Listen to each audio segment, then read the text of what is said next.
Warahmatullahi wabarakatuh. Bismillahirrahmanirrahim. Amma ba'd. Bismillahirrahmanirrahim. Wa qala sallallahu alaihi wasallam la yaqbalullahu sholata ahadikum idza ahdasa hatta yatawaddo. Baginda Rasulullah SAW bersabda, Allah tidak akan menerima sholatnya salah satu kalian sehingga kalian ketika kalian berhadas sehingga kalian wudu. Jadi Allah tidak akan menerima sholatnya salah satu kalian ketika berhadas sehingga orang tersebut berwudu. Kenapa? Karena Allah itu suci, Allah tidak akan menerima yang tidak suci. Maka salah satu suci dari hadas kecil adalah berwudu. Nah, kebanyakan kita itu fokus pada memang syariat ya, memang ini harus fikih atau syariat. Jadi kita itu kan kalau dalam fikih harus suci badan, suci pakaian, suci tempat ya, yang suatu dan suci yang kita bawa. Nah, ini. Tapi kita juga lupa untuk membersihkan pikiran hati kita dari selain Allah. Jadi apa artinya? Harusnya kita batinnya suci juga seperti zahirnya.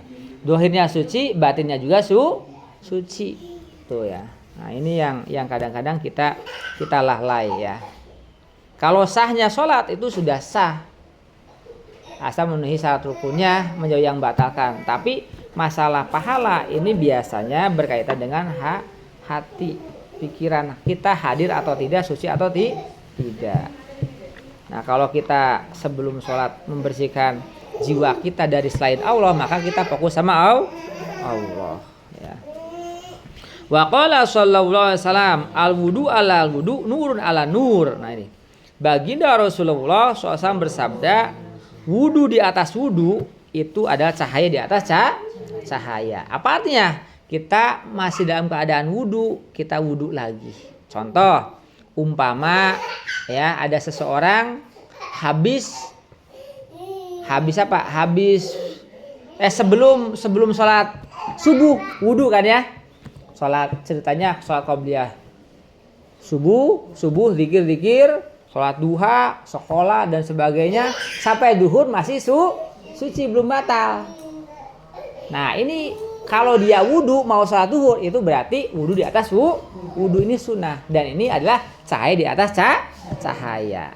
Sama kayak kemarin ya, bahwa kalau kita wudu satu itu dapat pahala satu ya. Setiap pahala kan dikalikan 10. Kalau wudu 2 kali maka pahalanya 2 lipat. Kalau wudu 3 kali maka itu seperti wudunya para nabi.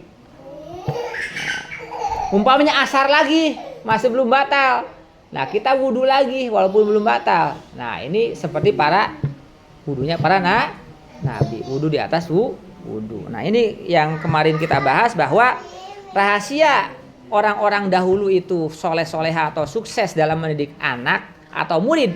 Kenapa? Karena ketika masuk sebelum ngaji, sebelum masuk ke kelas, itu dia guru-guru dalam keadaan suci, punya wudu. Gurunya suci dalam keadaan wudu, anaknya yang mau belajar juga dalam keadaan suci wudu. Sehingga apa? Transfer ilmunya mudah. Karena suci dengan suci. Karena apa? Ilmu itu nur dari Allah. Bisa diterima itu kalau dalam keadaan suci. Nah, kan waktu itu kemarin kalau nggak salah ya, Senin kemarin Imam Syafi'i kan mengadukan tentang jeleknya hafalannya kepada Imam Waqi'. Ternyata kata Imam Waqi', hindarin maksiat karena ilmu itu cahaya dari Allah, tidak akan masuk kepada ahli maksiat. Oleh karena itu, nah ini usahakan kita sebagai guru ya, cahaya hati masuk kelas itu dalam keadaan suci, dalam keadaan wudu. Anak-anak juga diinformasikan untuk wudu. Nah, kalau itu dilakukan, insya Allah akan cepat transfer ilmu dari guru kepada murid. Murid akan cepat menangkap apa yang disampaikan oleh guru. Nah, ini ya. Jadi wudu di atas wudu itu cahaya di atas cahaya. Terima kasih. Mohon maaf. Mudah-mudahan kita bisa suci zahir, suci batin. Ya. Amin ya rabbal alamin. Assalamualaikum warahmatullahi wabarakatuh.